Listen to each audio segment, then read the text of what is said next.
and there's not going to be a ceasefire unless somebody forces Israel to stop killing Palestinians. Now, what does ceasefire mean anyway? Israel has signed thousands of God knows how many ceasefire agreements, and they've always violated them. A day later, 2 days later, they always violate ceasefire agreements. They always have. Ceasefire agreement means nothing. That's why I say, if we're going to do something, it's got to be huge. It's got to be impactful. It's got to be dramatic. It's got to be big. The Sixth Fleet shows up on the coast of Gaza, and that's it. Nobody fires a gun anymore. Immediate aid to the people of Gaza, billions of dollars to go into Gaza and rebuild and rehabilitate, and then no-fly zone, and then moving on quickly to dismantle the apartheid regime, the apartheid state. That has to happen immediately, unconditionally, so that we guarantee the safety and security of Palestinians once and for all and forever, through a permanent agreement, not a ceasefire agreement, a permanent political solution. That's got to happen. Once a two-state is not a conversation, it's not a serious debate, it's not a debate.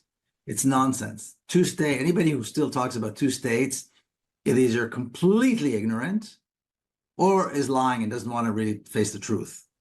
Because the truth of the matter is that all of Palestine is a single state. It's the state of Israel, all of it. There's not a single, square inch of Palestine that is not part of the state of Israel. It's an apartheid state, so you have Israelis like myself who live with privilege and Palestinians who live with no rights. And again, it goes beyond that because Palestinians live under different bureaucracies, different sets of laws regarding where they're located geographically. It's really complicated, very complex web of bureaucracies. But the reality is they live without rights.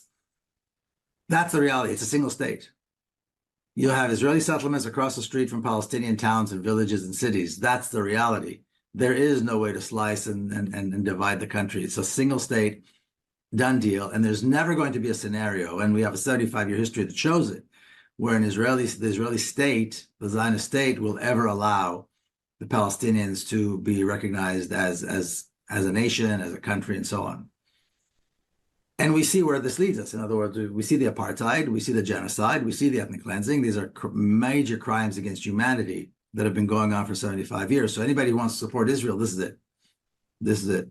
There's no other pie-in-the-sky, peace-loving Israel. This is it. There is another option, though. There is the option of dismantling apartheid, of imposing severe sanctions until this apartheid regime collapses, bringing Israeli society and the state to its knees, like was done before in South Africa, for example, and then allowing a democracy, a free Palestine, a democratic state with equal rights on all of historic Palestine to emerge. Just like they did in South Africa. Except I would say the challenges in South Africa were far greater because it's a much bigger country, and they ended up with some 30 or 40 million Black Africans who were impoverished and never had a chance to go to school. Palestinian society and Israeli society are highly educated. They can go to work tomorrow and create a very functioning democracy the next day.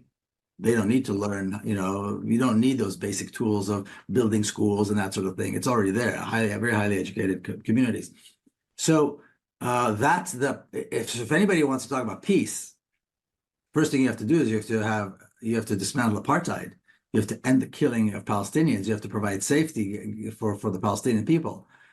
And you have to create an environment of tolerance, of equality. You have to create that equality for the first time. That's never happened. It's never been in existence.